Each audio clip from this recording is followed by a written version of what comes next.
O primeiro grande personagem do arco de Elbaf nos é revelado e junto dele diversas perguntas surgem. Quem é o homem por trás dessa máscara? Será o príncipe Loki? Talvez Odin? O que significa sua vestimenta? Por que ostentar um cajado? Qual o simbolismo dessa imagem assombrosa? Melhor, qual sua intenção ao prender humanos como se fossem experimentos? Será que é exatamente isso que vai nos indicar o principal grande conflito de Elbaf? E mais importante de tudo, você percebeu que a mera aparição desse novo personagem pode nos revelar como Shanks descobriu sobre Nika e como Yonkou criou seus laços com Elbaf? Fala galera, chapéus de palha aqui, eu sou o Lipe e hoje eu vou trazer para vocês o review do capítulo 1128 de One Piece, mas já queria te pedir encarecidamente para clicar no primeiro link da descrição e votar na gente no Prêmio IBEST. Tamo entrando aí nos últimos dias e agora só tem uma vaga para 3 candidatos. Então clica aí, vota, vamos seguir forte nessa campanha e cara, compartilha com quem você quiser, entendeu? Não é uma obrigação votar. Se você curte o canal, se você gosta das análises, teorias, cara, vota aí que vai estar fortalecendo demais pra gente. Agora, deixa aquele like também, se inscreve se ainda não é inscrito e simbora pro review do capítulo 1128 de One Piece, que tem muita coisa pra falar em belo início de arco. Iniciamos o capítulo com o Sanji sonhando acordado com a Nami em seus braços. Ele salta do precipício do castelo Big Stan e temos um painel aberto onde é possível ver melhor a disposição da cidade de Lego, revelando onde a Yggdrasil tem suas raízes. Uma árvore que, como eu vinha mencionando nas duas últimas semanas, não passa de uma pequena fraude se comparada à verdadeira Yggdrasil. Mas o destaque desse momento se dá ao diálogo entre Luffy e Usopp, onde o capitão do Chapéu de Palha reconhece que seu atirador era capaz de derrotar o gato-leão do capítulo anterior, sendo talvez a primeira semente de confiança plantada no Usopp durante o arco de Elbaf, que vai florescer no seu gigante momento na Terra dos Gigantes. Ou pelo menos é assim que a gente espera, porque é uma promessa feita há mais de 20 anos nesse mangá e uma expectativa acumulada que cada leitor tem no Usopp após os eventos em Little Garden. Eu concordo que a gente tem que segurar um pouco as pontas, né, e manter uma expectativa tranquila. O que tiver que ser, será, cara. Mas, diferente de Egghead pro Frank e de Wano pro Zoro, Elbaf é uma ilha prometida pro Usopp desde o início de One Piece e parece fundamental pro desenvolvimento e, principalmente, sonho do personagem.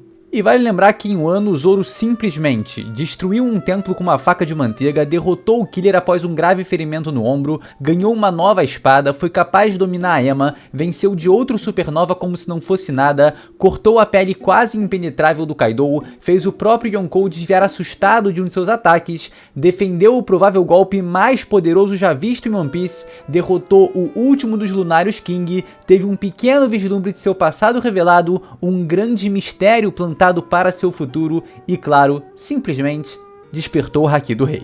E ainda tem gente pra falar que foi pouco, tá? Simplesmente porque criou a expectativa de que a gente teria um aprofundamento no personagem, um passado complexo de 25 capítulos e tudo mais, tal como o Sanji teve em Whole Cake Island. Sendo que, cara, os personagens, o que é o Wano pro Zoro e o que é Whole Cake pro Sanji, são propostas completamente diferentes. E o Sanji não teve 28 capítulos de flashback nem 20, pelo amor de Deus, né? O arco de Elbaf, diferente de Whole Cake Island, não vai girar em torno do Usopp como aconteceu com o Sanji. Digo mais, fora o Luffy, nenhum outro personagem vai ter tamanha relevância no enredo de um arco como foi com o cozinheiro na terra da Big Mom. O plot só aconteceu por causa dele. Era sobre o casamento dele, sobre a família dele e sobre o passado dele. O Sanji era a figura central de Whole Cake Island que fez o arco ser criado e funcionar, um mecanismo ali necessário para tudo acontecer. Daqui em diante não vai ter esse tipo de tratamento com outro Mugiwara em nenhum momento de One Piece. Porque foi uma exceção. O Usopp em Elbaf vai ter o seu momento de brilho tal como teve em Dressrosa, mas a gente espera que seja elevado aí à quarta, quinta, sexta potência. Existe um cenário em que ele encontra seu pai, que ele tem um aprofundamento em seu passado e sai de Elbaf como uma lenda, sendo reconhecido e se sentindo um bravo guerreiro do mar. Mas ele não precisa ter um trabalho no passado, um aprofundamento gigantesco. A gente só precisa dele ali fazendo o que faz no momento, no presente, brilhando como fez em Dressrosa, só que dessa vez muito mais. É isso que tem que ser, sem a necessidade de ser uma engrenagem motivadora do arco. Então eu falo isso pra gente acabar não criando uma expectativa errada em relação ao que vai fazer de Elbaf, abre aspas, o arco do Usopp. Figura central que faz a história funcionar nesse momento? Não. Mito lendário, bravo guerreiro do mar histórico, estátua gigante no meio da terra dos gigantes? Deus queira que sim, e o Oda também queira que sim. O Sanji foi espetacular em Whole Cake, o Zoro foi fantástico em Wano, e a gente só pode torcer para que o Usopp brilhe como nunca brilhou no arco de Elbaf. E o Frank em Egghead, Oda, ele nunca prometeu nada, né? O fandom cria expectativa, acha que vai acontecer XYZ, mas enfim, eu acho que é importante falar isso no início de Elbaf, né? Vamos acompanhar, torcer, expectativa tranquilona, mas a promessa foi feita pelo Oda há muito tempo, então o brilho do Usopp tem que vir. Para fechar essa questão do diálogo entre Luffy e Usopp, vale lembrar que com o Haki da observação é possível sentir a força de um alvo, tal como Luffy sentiu a chegada de Kizaru em Egghead.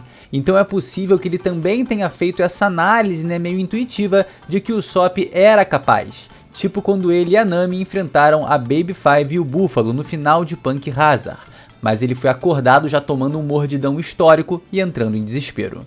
O Usopp é um dos 9 grandes oficiais dos Chapéus de Palha. A essa altura da história, depois de derrotarem 2 imperadores e serem considerados o bando de um Yonkou, não existe Mugiwara fraco, tá? Todos são realmente fortes e tem muitos recursos para lidar com os obstáculos que aparecem. Só que alguns, né, outros ali são mais medrosos. Tipo o Usopp, mas que nesse momento tá com pose de valente. Ele, especialista em gigantes, chega na mesma conclusão que eu mencionei na semana passada. Essa terra não é Elbaf, e como se prova logo na sequência, todos os seus supostos gigantes que tínhamos visto no capítulo anterior não são gigantes. Eles são exatamente humanos. Diferente do Sanji, que aos olhos da Nami é um cachorro e nota a ausência de alguns de seus companheiros por não conseguir sentir o cheiro da Robin. Mas o mais interessante após essa afirmação de que os gigantes nesse local não são de fato gigantes, é a frase da Nami que indica como especulado que toda essa região não passa de uma grande maquete. Claro que não vai ter o vento, os caras estão dentro de uma redoma. É como se fosse uma grande caixa de brinquedos. A partir daqui se inicia a aventura e eu fiquei me perguntando por que esse início de Elbaf me passava uma vibe tão, cara, início de One Piece, né, tão East Blue. E é óbvio, porque a gente tem a dinâmica bem trabalhada ali dos 5 primeiros Mugiwaras. É uma interação que remete muito às origens do mangá e é muito legal ver que, cara, mesmo eles evoluindo tanto, né, em essência, eles não mudaram. Chega nosso grande amigo Evandro Fusari na Harley Davidson, um camarada riscando o asfalto com um gafanhoto gigante, e Oda resgata um detalhe da Nami e do Sanji de 2002, no capítulo 230, lá no arco de Jaya, que é um medo que ambos têm de insetos. Mas para encarar uma aranha Gorosei gigante regenerativo, os caras não peidam. Enfim, o Moto Gafanhoteiro revela que todo esse local é comandado pelo Deus do Sol, e que serve o Scat, o senhor dos castelos de Big Stan, que é o gato que os Mugiwaras acabaram de quase matar. Detalhe que Scat é a agência fiscal da Dinamarca, e por mais que Lego seja dinamarquês, essa ligação até que faça algum sentido maluco, eu duvido, tá? O Oda provavelmente nomeou esse gato graças ao famoso jogo de cartas alemão Skat. A Alemanha faz fronteira com a Dinamarca, tudo referencia ali a região e tá tudo certo. Ou, após dar uma pesquisadinha sobre o significado de Skat em dinamarquês, eu descobri que Is significa gelo e Cat, tal como no inglês cat, porém com K, significa gato. Então esse gato é provavelmente branco e tem seu nome Skat por estar relacionado a gato e gelo. O Luffy quase cagueta todo mundo e essa sequência de quadros com a Nami nervosa e depois os outros disfarçando ficou engraçado demais. O homem ainda comenta que essa é a terra dos deuses, mas ele não tem tempo pra ficar de papinho, tá, de explicações, porque tá atrasado pra alimentar o deus da agulha, que no caso a Nami fritou. E ele só tá nessa correria por culpa do incidente que aconteceu com o deus da orelha, que no caso o Luffy fritou e comeu. O mais irônico é que logo na sequência o amigão aí do gafanhoto fala pro Luffy: se tiverem com fome, meus queridos, vocês podem ir na cidade pegar comida, mas relaxa, meu querido, que o seu deus da orelha foi uma excelente refeição. E a interação é coroada quando o Moto Gafanhoteiro diz que nem pensar de forma alguma, meu irmão, vai dar ruim demais se eles forem para o lado oposto do castelo, o que obviamente motiva o Luffy a partir em disparada como Kizaru. Nami, Usopp e Sanji tentam impedir, o capitão já tá lá na Conchinchina, o Usopp agradece, Nami se desculpa e o doidão não entende nada. Já o Zoro tá querendo partir pra porrada igual seu capitão. Mas antes da gente focar no avanço do Luffy, a gente precisa fazer uma pequena análise. Em apenas 3 capítulos já dá pra ver que Oda tá bebendo de várias fontes para a criação de Elbaf, mas com a aparição desse gafanhoto gigante tá muito claro que parte da inspiração do Oda para esse início de arco são as Viagens de Gulliver, um clássico da literatura inglesa de 1726 escrito por Jonathan Swift, um irlandês que não tem parentesco com a Taylor Swift. E a inspiração se torna muito evidente quando a gente compara as aventuras de Gulliver com o pouco que eles já viveram em Elbaf. Gulliver chega numa ilha repleta de gigantes, é atacado por abelhas gigantes, se depara com um gato gigante, ele monta um gafanhoto gigante. E o Oda já havia feito algumas referências à jornada de Gulliver em Dressrosa, como por exemplo quando a Robin é amarrada dessa forma pelos Tontatas, uma alusão clara ao momento em que Gulliver é preso no mundo dos pequeninos. Será que a gente consegue prever algum acontecimento do arco de Elbaf com base nos contos de Gulliver?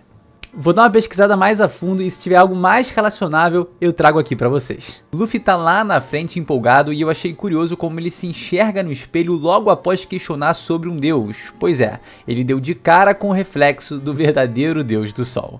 E tal como Truman, mas de uma maneira muito menos delicada, Luffy encontra a porta pra liberdade. Ele estoura tudo com a cara, faz o maior alarde que esse falso reino já viu e instaura o caos absoluto, o Ragnarok para os habitantes dessa região.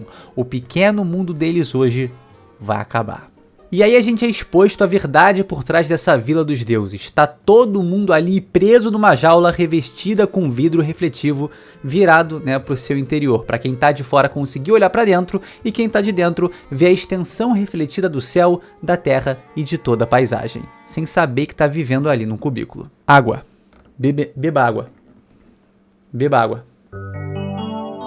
Como a gente pode ver pela breve disposição desse quadro, parece que há uma porta pela qual o Deus do Sol poderia entrar na região. Uma máquina de costura onde ele confecciona as vestimentas da população, as peças de Lego para fazer as construções, tudo como um grande observatório, uma verdadeira maquete para algum fim ainda misterioso. Ele queria estudar os humanos? Sua intenção era só brincar de boneco? Será que a índole de algum dos gigantes é tratar humanos como insetos? Num viveiro como formigas? Talvez daí a gente já comece a ter uma ideia da mentalidade que pode gerar o principal conflito de Elbaf. Durante todo One Piece, a gente vê como os humanos se colocam numa posição superior em relação às outras raças, extinguindo os lunários, escravizando os homem-peixe e por aí vai. Mas e se esses papéis se inverterem em Elbaf? Com parte da população acreditando que a vida dos gigantes vale mais que a vida dos humanos. Num contexto assim, dá para levantar diversas reflexões interessantes. Mas onde eles estão, hein? Já chegaram em Elbaf? Será outro barco que raptou o Sunny na noite anterior? Os gigantes do Grande Eric deveriam ter percebido alguma coisa, né? Mas ninguém viu nada, pode ser que todo mundo estivesse lá doidão. Enfim, talvez eles ainda não estejam realmente na Terra dos Gigantes, mas sim em alguma proximidade. Mas o mais importante agora é: Chopperino tá de volta. Zoro tirou ele das correntes e a Nami já veio pra cima querendo conseguir uma dívida com o nosso pequeno querido. Mas por que será que o Chopper ainda tava ali e não dentro da maquete como os outros? Os meus palpites são 2. O Deus do Sol estava querendo descobrir o que fazer com ele, né? Visto que ele não é um humano. Talvez colocá-lo no interior do viveiro como um novo deus, tal como os outros animais. Difícil porque, diferente dos outros animais sagrados, ele não é um gigante. Ou a segunda opção, o Deus do Sol ficou muito intrigado porque o Chopper é uma criatura falante, com aspectos de animal e, mais importante, possui chifres em sua cabeça, assim como o próprio Deus do Sol se representa. Então os chifres do Chopper, vistos por alguém que se considera um deus e também ostenta chifres semelhantes, pode ter gerado uma pequena confusão nesse falso Deus do Sol, que ficou, cara, meio que perdido ali, né, sem saber o que ele vai fazer com o Chopper. E dentro dessas possibilidades de por que o Chopper tá separado deles, eu percebi um detalhe muito legal que é o seguinte: Um dos motivos reais pro Oda ter separado ele dos Chapéus de Palha é com certeza porque ele seria capaz de resolver o problema com os animais gigantes sem a necessidade de confronto direto, porque ele fala com os animais. Então tudo poderia ser facilmente resolvido. Mano, chegou o gatão ali maluco. Oi, tudo bem? Tá tudo certo? O que tá acontecendo? O que a gente tá, qual o problema que a gente tá causando aqui? Opa, desculpa, beleza, vamos sair e tal. Tá resolvido, mano. Mas ele não tava lá. Então, meu irmão, o caos se instaurou dentro do falso mundo. Eles fizeram cagada pra caramba, comeram o deus do orelhão e por aí vai, né? Então, os primeiros microconflitos do arco de Elbaf se iniciaram, abre aspas, graças à ausência do Chopper. O outro detalhe importante dessa brincadeira toda é: o chapéu de palha do Luffy surgiu do mais absoluto nada e aparece em diversos quadros no decorrer do capítulo. A espada em suas costas, que virou um machado, se mantém como um machado durante todos os painéis. A espada da Nami também não some mais, e as inconsistências presentes nos 2 primeiros capítulos de Elbaf desaparecem como álcool, ausentando-se do sangue. Nada foi explicado e aquela quantidade de incongruências continua sendo muito estranha, tá? Porque como a gente pode ver nesse capítulo, não teve nenhum erro dessa forma. Só que o gato, que vira um leão, também não parece uma coisa normal. Tem alguma coisa ali, é muito esquisito. Se tudo for erro mesmo, a gente só vai descobrir com as correções quando lançarem o volume. Se for algo proposital, né, deve ter uma explicação em breve. E se realmente foi só um efeito da bebida que tava deixando geral ali meio doidão, meio chapado, e foi sumindo com o tempo, a gente vai descobrir quando lançarem o volume e não corrigirem essas inconsistências. Enfim, uma loucura, continua sendo muito esquisito, e agora a gente tem isso em mente, tá anotado, vamos esperar aí pra ver se tem alguma resolução. Bom, os Mugiwaras comentam das roupas, falam sobre o churrasquinho de coelho que queimou parte da resina de plástico, o Sop se espanta com a majestosa tecnologia de um espelho refletivo, sendo que ele acabou de sair de Egghead, onde as invenções mais avançadas da humanidade eram feitas: órgãos artificiais, máquinas de matar inteligente, cérebro compartilhado via Bluetooth, objetos intangíveis, máquina com capacidade de mudar todo o clima de uma ilha, criador de comida instantânea, bota voadora, bestas marinhas artificiais e uma fonte de energia infinita. Sim, só isso. Mas o que surpreende nosso querido Chopper é um pedaço de vrido. Sanji faz Sanjice, Nami faz Namice, e a gente já especulou sobre essa fala do Zoro e essa do Usopp. Qual será o objetivo desse Deus do Sol? Onde eles realmente estão? Chopper conclui que eles precisam transpassar mais uma camada de parede e descobrir o que tá do lado de fora. O Usopp segue cauteloso, mas um cobrão gigante aparece. Lá ele! E o Luffy já prepara para dar uma sova no bicho. Abaixo, há ratos e acima, um corvo.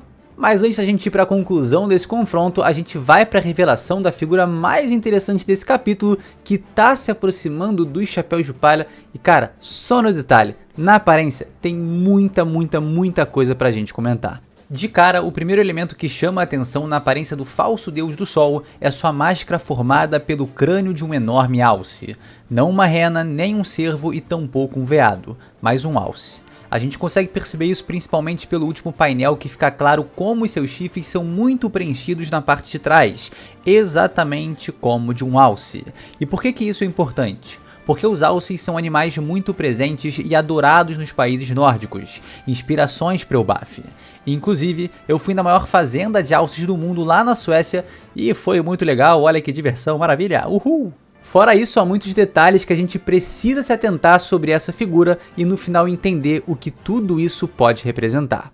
Essa calça ou caneleira, que lembra muito a da Gurd dos Novos Piratas Gigantes, é uma roupa tradicional de Elbaf. Mas além do manto negro, que em conjunto com tudo traz uma verdadeira aura para o personagem, temos o seu cajado, cuja ponta simboliza o sol. O interessante é que cajado é um elemento usado em várias religiões como símbolo de união de seus fiéis, representando autoridade, proteção e poder divino. Todo o agrupamento de sua aparência fortalece a sua percepção como uma verdadeira divindade. Ele é todo montado para de fato parecer uma figura divina. E o design ficou muito maneiro, só dele caminhar até a sala já transmitiu aquela presença e deu pra gente dar uma boa olhada em seus detalhes.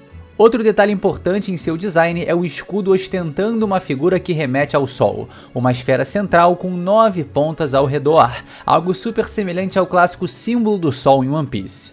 e todo esse conjunto me remeteu a duas imagens. A primeira é um dos únicos 3 cavaleiros sagrados que temos a aparência revelada no capítulo 1096. O cara também ostenta um crânio de um animal em sua face, também aparenta carregar um cajado, mas não se trata de um gigante e tampouco conseguimos ver exatamente como é a sua galhada. Mas são 2 personagens misteriosos de One Piece e é possível que haja alguma relação entre eles. Vocês acham que pode ter alguma ligação? Eu acho que a conexão é muito fácil de fazer. Cara de bicho de caveira, cara de bicho de caveira. Será que isso vai indicar que os Cavaleiros Sagrados têm relação com Elbaf? E se eles têm, isso poderia justificar a influência de Shanks na região? Será que é por isso que esse ser se considera um deus, tal como os dragões celestiais fazem? Será que é por isso que essa falsa divindade do sol trata humanos como se fossem meros insetos, tal como os Tenryubitos e principalmente os Cavaleiros Sagrados? Fica aí o questionamento. Será que foi através dessa conexão que o Shanks conseguiu se aproximar da região de Elbaf e descobrir sobre Nika, entendendo que para alcançar o One Piece ele precisaria da fruta despertada e por isso foi atrás dela? E por isso esperou que o Luffy despertasse antes de dizer a Ben Beckman que era hora de reivindicar o One Piece? O Shanks provavelmente sabe de Nika através de sua relação com Elbaf, que já de início se mostra uma região muito conectada a essa divindade. Mas como foi que ele criou esse laço com o país? Há quanto tempo? Eu acredito que ele tenha conhecido seus amigos Dory e Brog antes de visitar a região e aí, seguindo sua aventura, eventualmente conheceu essa terra. E com seu carisma natural e também conhecimento prévio, né, dos seus capitães e tal, Dory, Brog, blá blá blá, ele acabou agradando parte da ilha. E a outra imagem que esse falso deus do sol me remete é a de Cernunnos, uma entidade da mitologia celta relacionada à fertilidade e à geração de vida e que manifesta a força da natureza. Será que é por isso que esse personagem é retratado tomando conta da vida de tantos humanos, como realmente uma entidade superior? Outro ponto legal é que o Cernunnos é mencionado como um adorador e protetor dos animais, o que faz sentido com essa suposta divindade. Por isso, em seu pequeno mundo, os grandes deuses são animais. Será que essa é a fonte de inspiração do Oda? Pra mim faz sentido, e como a gente já mencionou, a mitologia nórdica e a mitologia celta têm muito em comum, porque ambas descendem da mesma hipotética religião proto-indo-europeia. Seus deuses eram similares, até os seus símbolos eram muito parecidos. Então elas derivam do mesmo lugar, né? Como se estivesse aqui algo acima e elas derivam logo abaixo e tá tudo certo, então vai ter muita similaridade. E Oda provavelmente então também vai usar a religião celta em vários momentos de Elbaf.